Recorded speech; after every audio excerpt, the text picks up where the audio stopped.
বিসমিল্লাহির রহমানির রহিম। প্রিয় দেশবাসী, আসসালামু আলাইকুম। আমার নাম মোহাম্মদ আলিবউদ্দিন। আমার গ্রামের বাড়ি উলিপুর থানা, জেলা কুড়িগ্রাম। আমি আপনাদের স্বাধীন বাংলাদেশের চতুর্থ শ্রেণীর একজন সরকারি কর্মচারী। আমার অফিস সিএমটিটি, ঢাকা। আমি 26 বছর সরকারি চাকরি করার পর শেখ হাসিনা সরকার থাকাকালীন সময় তার অফিসে 3 জন সরকারি কর্মকর্তা আমাকে অফিস থেকেই বাই করে দিয়েছেন। আমি 1 মাস যাবৎ অফিসের বারান্দায় বসা ছিলাম। 1 মাস পরে আমাকে বলা হলো, তোমাকে চাকরির থেকে বরখাস্ত করা হয়েছে।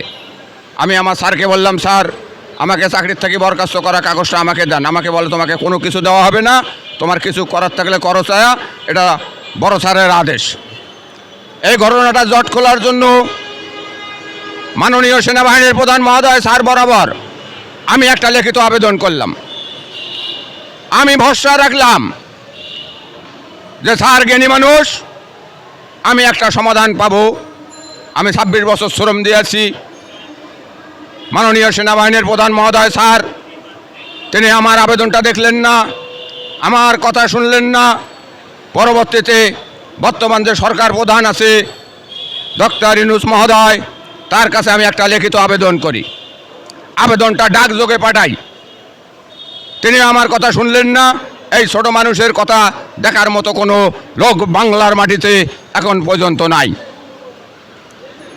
সর্বশেষ প্রশাসনিক টার্মিনাল 1 ঢাকায় আমি একটা মামলা দায়ের করি। আদালত মামলাটা মঞ্জুর করেন। মামলাটি চলমান আছেন। কষ্টের জায়গা হলো সরকার পক্ষ এই মামলার জবাব দিতেছে না।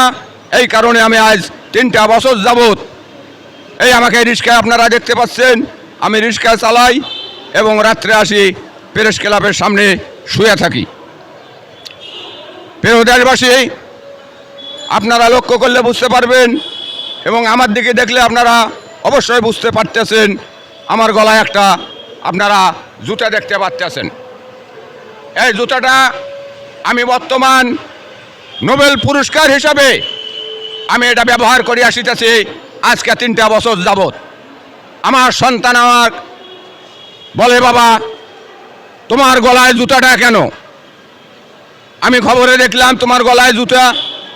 আমি বললাম, বাবা আমি এখন চাকরি করছি বড় একটা সুশৃঙ্খল বাহিনীতে। বর্তমান যারা ছোট কর্মচারী তাদেরকে তারা এইরকম জুতা উপহার দিয়া বিদায় করে দেয়। সেই কারণে এটা আমি নোবেল পুরস্কার হিসাবে আমি ব্যবহার করিয়া আসিতেছি। এই ক্যামেরার মাধ্যমে বর্তমান সেনাপ্রধান মহোদয়, সে জ্ঞানী মানুষ, তার অধীনের আমি একজন ছোট্ট কর্মচারী। তার কাছে আমার পরিবার বাঁচার জন্য, আমার পরিবারকে রক্ষা করার জন্য আমি তার সহযোগিতা কামনা করছি। আসসালামু আলাইকুম।